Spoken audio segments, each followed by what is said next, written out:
my name is Eric and I'm doing another one of my photography vlogs called One Body, One Lens, One Roll, One Day. This is a early May. I was going to say late April, but no, it's early May. Kind of a damp, low 50s kind of a day. I've got my jacket on. It rained heavy the night before. I am at Champion Creek in the heart of Medina. So the creek is like moving pretty strongly. You might be able to hear it in the background. Today's camera is a Nikon N2000 with the standard 50mm 1.8. Not a fan of the F2s. I always thought they were a little soft, or the Series E 1.8s. I always thought those were a little soft. This is not a Series E, so hopefully I should get some good shots. So Nikon N2000 with the 50mm. Today's film is some expired Kodak Elitechrome 200. Now, I was given this by a friend. Said it was in a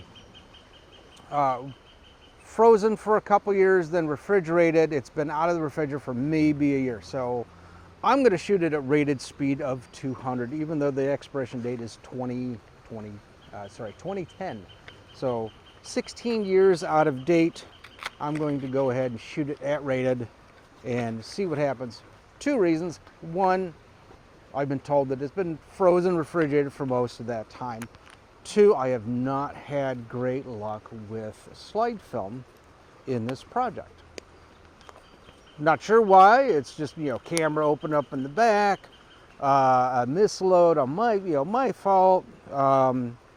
One of them was the lab accidentally cross-processed it. I guess they had a new trainee and didn't realize it was E6 and not C41.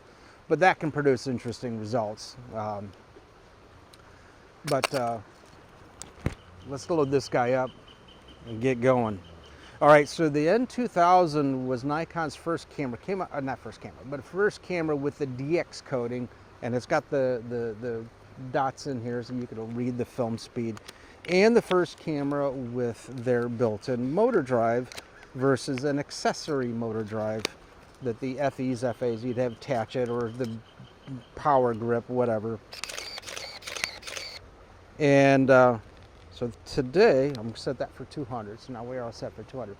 The other cool thing about the N2000 is you actually had multiple battery choices.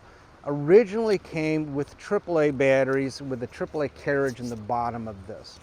Now, the problem with that is that the AAA batteries tended to corrode, and if you go looking for this camera, chances are it'll either be missing the tray or you'll get some battery corrosion you might have to try to clean up. So be aware of that. If you need to try to clean battery corrosion, either use vinegar or photographic stop bath on a Q-tip, and it'll kind of help tear things apart. This particular one has Nikon's AA battery adapter. It's a little bit thicker of adapter with a brace inside. A little bit harder to find, but you can find them. Now, my friend also 3D printed a AA battery holder. So if you have one of these cameras and you can't find, the AAA battery trays destroyed because of corrosion, or you can't find Nikon's AA, $10, I'll send you one. It's a 3D printed one with a new screw. It does work. I've had 2000s before, works fine. But if not, that's okay. You can find the actual Nikon one. All right, let me see what I can get. All right, so Elitechrome is obviously the previous generation of Kodak's E100 slide film. Now, slide film is a little different than negative film. Might have mentioned this before, but it's been a while, so I'll mention it again.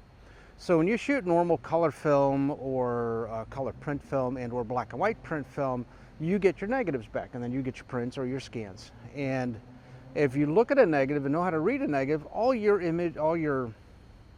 colors are inverted. So what's red is green, what's blue is yellow, and if you know how to read that, excuse me, if you know how to read that and translate that in your head to what it might look like in full color, that's very beneficial. Now, I've been in the photo biz for 33 plus years, so I've got the eye and I can look at a negative and say, hey, you know, you were wearing a red dress or something like that, and you know, can identify that type of stuff. If you're just getting into it, that takes a little bit of getting used to.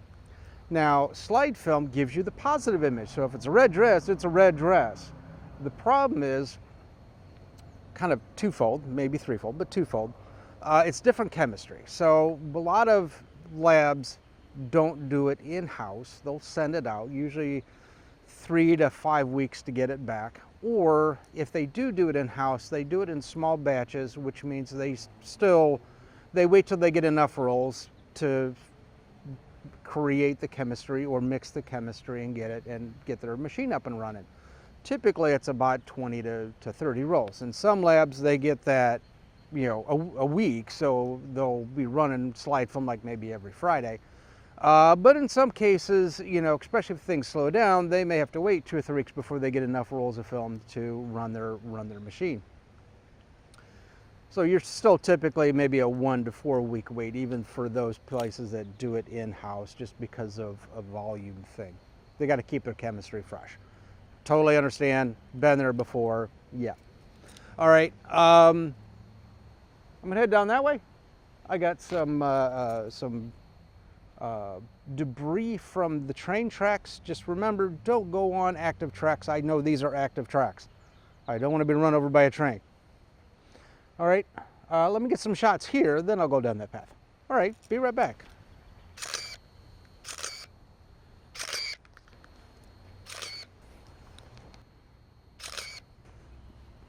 So again, live train tracks, don't go on them because you don't know when the next train's coming. You don't know the schedules. All right, a few more shots here. I'm on shot, looks like 29 out of 36. Be right back. Okay, so I've shot my last photo. It stopped on me. The little red indicator kind of flashed at me a little bit there. And for this particular camera, for a lot of the other manual cameras I've had, there was a release button on the bottom. Release button's on the top. So you hit the release button and move a little slider to keep it down. Then you can kind of rewind it like your normal 35mm camera. And as many winds is about as many rewinds as you have. So this is a roll 36, so about 36 shots. There you go. All right, be right back. Okay, so today we were at Champion Creek in Hard Medina. Today's camera was the Nikon N2000 with a standard 50mm 1.8. Today's film was some Kodak Elitechrome 200. It expired in 2010, but I shot it at rated. Couple reasons. One, I was told that it was frozen or refrigerated for most of that, so that's good. And two, slides really are very picky on exposure. So, you know, with print film, you can kind of fudge it a bit. Slide film, you really got to be exact. And everything that I've read says with expired slide film, shoot it at rated. Hopefully you get something. Maybe play a little bit of an overexposure, but not by much. But I shot this at rated just because of the fact that I hope the refrigerated or the frozen part of it helped me out.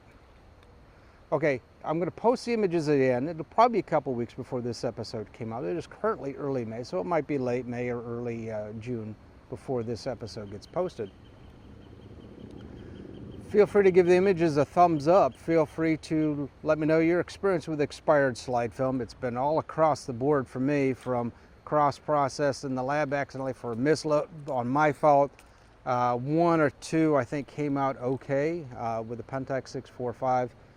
In a previous episode, I have to go back and double check. Feel free to like, subscribe. Oh, subscribe, yeah. Don't forget to subscribe.